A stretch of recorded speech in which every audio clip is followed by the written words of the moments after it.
Atos, capítulo 28. Uma vez em terra, descobrimos que a ilha se chamava Malta. Os habitantes da ilha mostraram extraordinária bondade para conosco.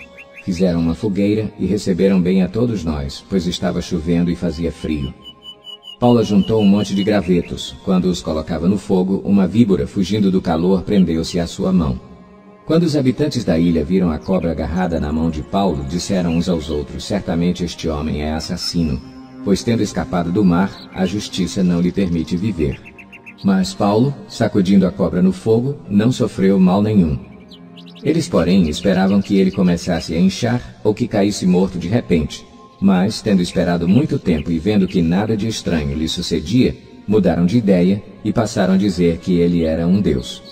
Próximo dali havia uma propriedade pertencente a Públio, o homem principal da ilha. Ele nos convidou a ficar em sua casa e, por 3 dias, bondosamente nos recebeu e nos hospedou. Seu pai estava doente, acamado, sofrendo de febre e disenteria. Paulo entrou para vê-lo e, depois de orar, impôs-lhe as mãos e o curou. Tendo acontecido isso, os outros doentes da ilha vieram e foram curados. Eles nos prestaram muitas honras e, quando estávamos para embarcar, forneceram-nos os suprimentos de que necessitávamos. Passados 3 meses, embarcamos num navio que tinha passado o inverno na ilha. Era um navio alexandrino que tinha por emblema os deuses gêmeos Castor e Pólux. Aportando em Siracusa, ficamos ali 3 dias. Dali partimos e chegamos a Régio. No dia seguinte, soprando o vento sul, prosseguimos, chegando a Puteoli no 2º dia.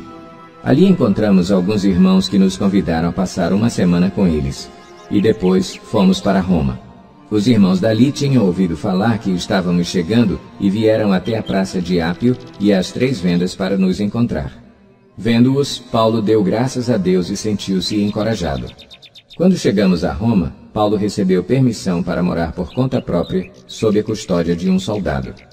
3 dias depois, ele convocou os líderes dos judeus. Quando estes se reuniram, Paulo lhes disse: meus irmãos, embora eu não tenha feito nada contra o nosso povo nem contra os costumes dos nossos antepassados, fui preso em Jerusalém e entregue aos romanos. Eles me interrogaram e queriam me soltar, porque eu não era culpado de crime algum que merecesse pena de morte. Todavia, tendo os judeus feito objeção, fui obrigado a apelar para César, não, porém, por ter alguma acusação contra o meu próprio povo. Por essa razão, pedi para vê-los e conversar com vocês. Por causa da esperança de Israel é que estou preso com estas algemas. Eles responderam: não recebemos nenhuma carta da Judéia a seu respeito, e nenhum dos irmãos que vieram de lá relatou ou disse qualquer coisa de mal contra você. Todavia, queremos ouvir de sua parte o que você pensa, pois sabemos que por todo lugar há gente falando contra esta seita. Assim combinaram encontrar-se com Paulo em dia determinado, indo em grupo ainda mais numeroso ao lugar onde ele estava. Desde a manhã até a tarde, ele lhes deu explicações e lhes testemunhou do reino de Deus, procurando convencê-los a respeito de Jesus, com base na lei de Moisés e nos profetas. Alguns foram convencidos pelo que ele dizia, mas outros não creram. Discordaram entre si mesmos e começaram a ir embora, depois de Paulo ter feito esta declaração final. Bem que o Espírito Santo falou aos seus antepassados por meio do profeta Isaías: vá a este povo e diga: ainda que estejam sempre ouvindo, vocês nunca entenderão.